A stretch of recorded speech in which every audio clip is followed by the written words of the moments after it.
Welcome to Intersection Conversations, the show where we dive into the ever-evolving world of workplace diversity, equity, and inclusion. I'm your host, Jason, and today we're exploring the roots of our prejudices, this sense of primacy. Although many of our biases have been and may not be our fault, we will discuss ways we can begin to take cognitive control of those prejudices and biases. Primacy can be defined as the fact of being primary, preeminent, or more important, being the center, most valued, and the initial model or basis of other models. Primacy, in the context of bias and discrimination, refers to the tendency to give more weight, importance, or preference to information, individuals, or groups that are encountered first. This can significantly influence perceptions, judgments, and behaviors, often leading to or reinforcing biased attitudes and discriminatory practices. Here's how primacy relates to bias and discrimination. When primacy in the context of established norms, beliefs, or power structures is threatened, it can lead to a range of reactions and consequences, both at the individual and societal levels. These reactions are often driven by the discomfort or fear associated with change and the potential loss of status or control. Here are some typical responses and phenomena that may occur when primacy is threatened. To resist to change, one of the most common reactions is resistance. Individuals or groups that benefit from the existing order may resist changes that threaten their privileged position. This resistance can manifest in various forms, from passive noncompliance to active lobbying against change initiatives. When confronted with information or situations that challenge their primary beliefs or status, individuals may experience cognitive dissonance. This psychological discomfort can lead people to ignore, deny, or rationalize away the challenging information to protect their existing worldview. 3.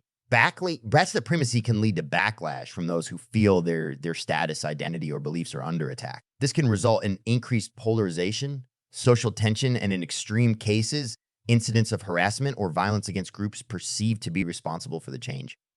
4. Strengthening of in-group ties. With threats to their primacy, individuals may strengthen their ties with their in-group, the group with which they identify. This can lead to increased group cohesion and solidarity, but it can also exacerbate us vs them mentalities and intergroup conflicts. 5. Mere affirmation of dominant norms or structures. Those in positions of power may take steps to reinforce the status quo, such as enacting policies that maintain existing power dynamics or launching campaigns to promote traditional values. On a more positive note, threats to primacy can also lead to adaptation and meaningful change. When individuals or institutions recognize the legitimacy of the challenge and the need for change, they may take steps to alter their beliefs, policies, or practices to accommodate new realities. This can lead to growth, innovation, and increased inclusivity. S is increased dialogue and reflection. In some contexts, threats to primacy can stimulate increased dialogue and reflection about why certain beliefs, norms, or structures are in place and whether they should be maintained. This can be a critical step towards more conscious and deliberate societal development. Understanding these reactions is crucial, especially in contexts like diversity initiatives, where challenging the status quo is often necessary to promote equity and inclusivity. Effective strategies to manage and navigate these reactions include clear communication, education, empathy, and the creation of inclusive spaces where individuals can express their concerns and engage in constructive dialogue. If you appreciate our approach diving into the roots of personal bias and other social reform topics with intellectual rigor and empathy, make sure to subscribe for future series released every month.